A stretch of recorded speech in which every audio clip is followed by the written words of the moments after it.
In this video, I'm going to show you how to troubleshoot a single stage Yard Machines 21-inch snowblower.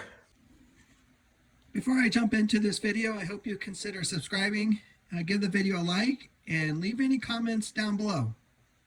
I don't have much information on this machine. Of course, the customer states that it won't start. Just a kind of initial look at it. I'm noticing that we got a piece here, the plastic is broke, so that's going to cause problems with engaging the impeller. Primer button looks good, the key is there. The chute needs to be adjusted. What else? Whoa, falling over.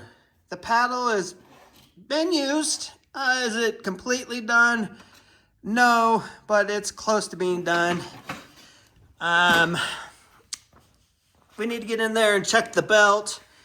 But before we even do any of that, we got to get this thing running. It's a two-stroke. You got to do 50-to-1 mix on this one. So let's see if we can just get it to fire, and then we'll check out piston rings and carburetor and all that jazz and see what we can figure out. So the first thing I'm going to do is just spray some starting fluid in it and see if it'll fire. And you can see where the choke lever is here. And the carburetor is right in there. So I can get my starting fluid and spray it right in there.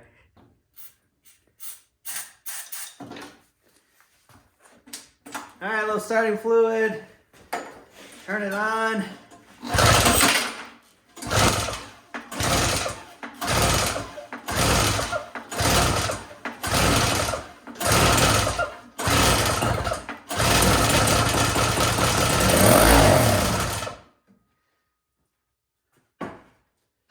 All right, good news, it fires.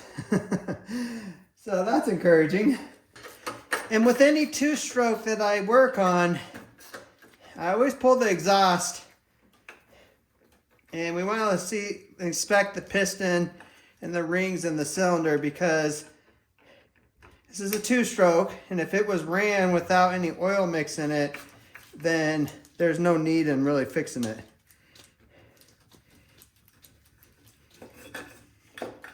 All right, I don't see any scoring on the cylinder. I can see the crosshatch in it still, so that's good. So we'll pull the string, pull the piston into view. It looks like we got some minor scoring. Rings don't look bad. And then, yeah, we got some more scoring. Oh, some really bad scoring. Oh.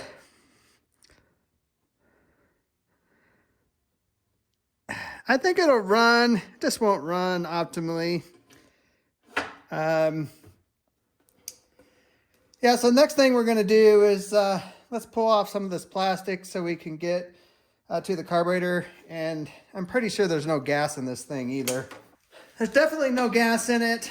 So what I'm going to do is I'm just going to pull the bolt off the bottom of the bowl on the carburetor and see how bad it is in here.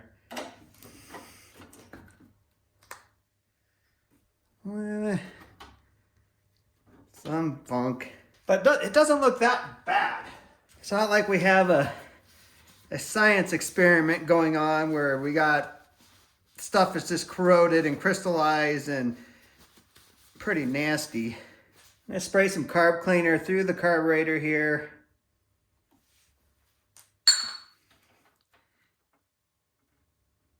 Just to make sure that nothing is really blocked.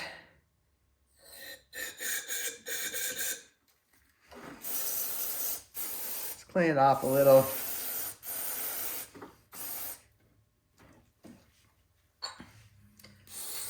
Spray the bowl out.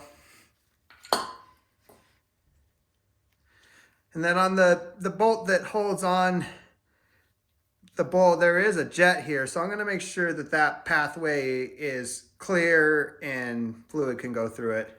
Okay, the bolt is back on the carburetor. Like I said, there was no gas in here, so we're gonna add some gas and see if it'll start up. And we're gonna try to start.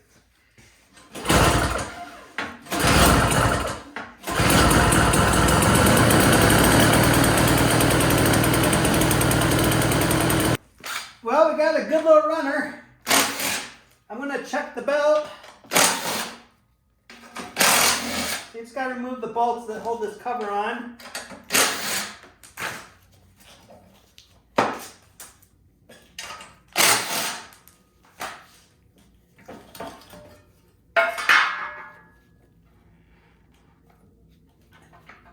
And the belt looks pretty good. It's a little worn, but it's not dry rotted or cracked or anything like that. So while I had it running, I was making sure that the impeller engages, and it did. So I'm going to say we're going to leave the belt alone. I'm going to save this instead of replacing it. I mean, the cable is good. It's just, it was made out of plastic and it just broke. So I'm gonna find a little bit longer bolt and a washer and put that on here. That way we don't have to replace all this and accrue more cost to the customer. We're gonna do that. And then the only last thing I need to do is pop this cover and change out the spark plug.